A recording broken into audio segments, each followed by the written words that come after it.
हाय हम सब फिर साथ में, वेलकम बैक, नमस्कार। फैमिलियर वुमेन यूट्यूब चैनल को सब्सक्राइब करें। सब्सक्राइब करते वक्त बेल आइकन दबाना मत भूलें। प्यारी फैमिलियर वुमेन, चलिए कुछ अच्छी और समझदारी की बातें करते हैं। बात शुरू कर। राजा अपने मंत्री से कहते हैं कि मुझे एक योग्य युवक की आवश्यकता है, वो ईमानदार हो, कर्तव्यनिष्ठ हो। मंत्री समझ जाते हैं और वो बहुत मेहनत करते हैं, कई जगह ढूंढते और महीने के प्रयास के बाद उन्हें वो युवक मिल जाता है। वो एक अच्छे पद पर कार्यरत होता है। वो वहां से उसकी नौकरी छुड़वाकर उसे महाराज के पास लेके आते हैं। महाराज कहते हैं मैंने कहा था, उन्हें कुछ याद नहीं था इस बारे में। तो वो कहते हैं अभी तो आवश्यकता नहीं है किसी युवक की। तो मंत्री कहते हैं महाराज मैं इसे एक योग्य पद से हटाकर लेके आया हूं। तो महाराज कहते हैं ठीक है, चपरासी का पद खाली है, इसे वहां नियुक्त कर दो। मंत्री को यह बात उचित नहीं लगती है क्योंकि वो एक योग्य युवक है, उसे इससे ऊंचा पद मिलना चाहिए था। लेकिन युवक मंत्री से कहता है मंत्री जी आपका बहुत बहुत धन्यवाद, आपकी वजह से मुझे महाराज की सेवा करने का मौका मिला है। इसके बाद वो युवक अपने कार्य पे लग जाता है। जब वह कक्ष में पहुंचता है तो वहां पर लेखा जोखा और कुछ कागजात रखे होते हैं और बहुत गंदगी होती है। महाराज भी बहुत समय से वहां पर नहीं आए होते हैं।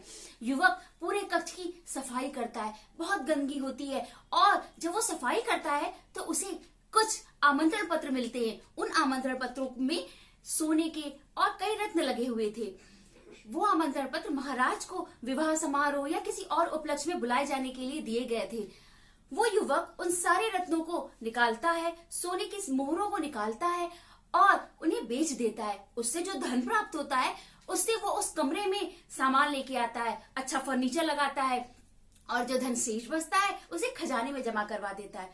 जब यह सारी व्यवस्था बाकी लोग देखते हैं तो महाराज से शिकायत करते हैं कहां से आए उस युवक के पास इतने पैसे जो कक्ष को सुसज्जित कर दिया। महाराज बड़े क्रोध में आते हैं और युवक से कहते हैं इतना पैसा कहां से आया, कैसे इस कक्ष में इतना पैसा खर्च हुआ। युवक सारी बात बहुत अच्छे से बताता है। युवक ने एक कार्य बहुत अच्छा किया था, उसने जो भी सामान बेचा उसकी पर्ची और जहां जो खर्चा हुआ था उसकी पर्ची उसके पास थी, इसलिए उसकी बातें प्रमाण सहित सही सिद्ध हुई। महाराज उसके इस कार्य से बहुत प्रसन्न होते हैं और उसे वित्त मंत्री नियुक्त कर देते हैं। इसके बाद धीरे धीरे बाकी लोग भी उसकी इस उपलब्धि को देखकर ईर्ष्या करने लगते हैं और महाराज से उसकी शिकायत करने का कोई अवसर नहीं छोड़ते हैं। महाराज सोचते हैं कि क्या किया जाए।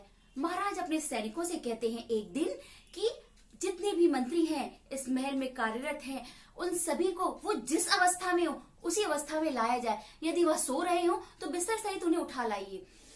अब क्या था, सारे मंत्रियों को लेके आया जाता है। वो मदिरा में नशे में होते हैं और वित्त मंत्री वो बड़े ही साधारण वस्त्रों में लेखा जोखा का कार्य कर रहे होते हैं। महाराज पूछते हैं मंत्रीवर किस कार्य में आप उलझे हैं जो रात्रि के इतने समय तक कर रहे हैं। वित्त मंत्री उत्तर देते हैं महाराज जो कर आया है उसमें 1 रुपए का हिसाब नहीं मिल रहा है। महाराज कहते हैं ये लो 1 रुपए और अब विश्राम करो आप। वित्त मंत्री कहते नहीं महाराज 1 रुपए तो मैं भी दे सकता था, लेकिन अगर मैंने इस बात पे ध्यान नहीं दिया तो इससे कर्मचारी लापरवाह हो जाएंगे, इससे हमें नुकसान होगा। इस पर महाराज अति प्रसन्न होते हैं और वित्त मंत्री को प्रधानमंत्री का पद दे देते हैं। इस तरीके से उस युवक ने स्वयं अपने कार्यों के द्वारा अपना स्थान बना लिया। जिस स्थान पर उसे नियुक्त किया गया था उससे कहीं ऊंचे पद के लिए वो योग्य होता है और अपने कर्मों द्वारा उसको वो प्रमाण सहित प्राप्त कर लेता है। यही बात हमें भी अपने जीवन पर लानी है। अपने कर्मों को ईमानदारी से करते रहिए, आपको आपका उचित स्थान समय आने पर जरूर मिलेगा। प्यारी फैमिलियर वुमेन, मुझे लगता है आपको इस कहानी से बहुत प्रेरणा मिलेगी। सेल्फ डिपेंडेंट बनिए फैमिलियर वुमेन। नमस्कार।